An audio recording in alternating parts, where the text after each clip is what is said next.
Jajpur BJP पक्षर Jafarpur panchayat बड़ त्रिलोचनपुर पड़िया एक मिश्रण पर्व अनुष्ठित हो जाइछि।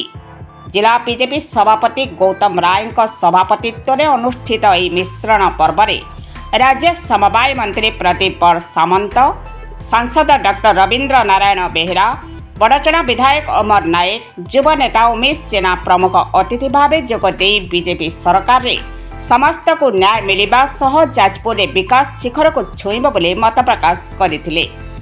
एही अवसर में बीजेपी दलर विकासमूलक कार्य उपरे आस्था प्रकट करी वरिष्ठ बीजेपी नेता गोकुलानंद राउत का नेतृत्व में जाजपुर ब्लॉक जाफरपुर और खैराबाद पंचायतर शताधिक कर्मी बीजेडी छाड़ी बीजेपी सामिल होइथिले। माननीय प्रधानमंत्री नरेंद्र मोदी का नेतृत्व में आज समग्र भारत वर्ष एक विशाल भारतीय जनता पार्टी दल सृष्टि होती 18 कोटी सदस्य होती और आहरी बढ़िबार अच्छे लोक आज भारतीय जनता पार्टी सदस्य होती।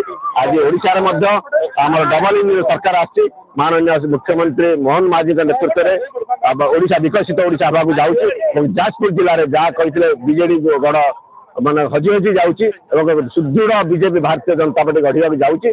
बीजेडी शून्य जहाँ कहते आज जाजपुर जिले में बीजेडी शून्य होगा जाऊँगी।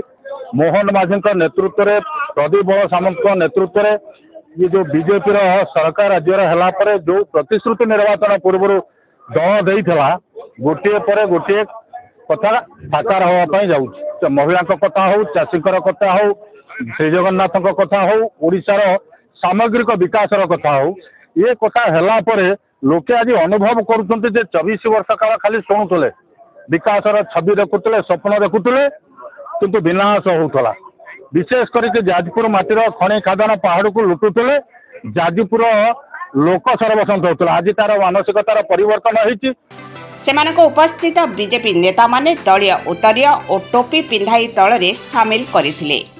सेमाने दल में सामिल होइथिबा नूतन कर्मी माने प्रकाश करथिले। दीर्घ 15 वर्ष विजु जनता दल सहित कार्यकर्ता भाव थी।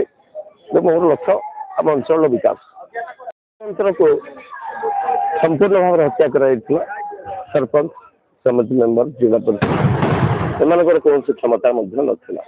विगत दिन में आम लक्ष्य कर खैराबाद पंचायत और जाफरपुर समस्त जनसाधारण प्राय सफा, जाफरपुर प्राय सफा, खैराबाद केवल माइनोरिटी 3टा वार्ड अच्छी से बीजेपी प्रति अलग चिंताधारा परवर्ती मुहूर्त में हूँ तो आम लक्ष्य रखीचु कम कले से आम दल को आसपार को भल पाऊँ।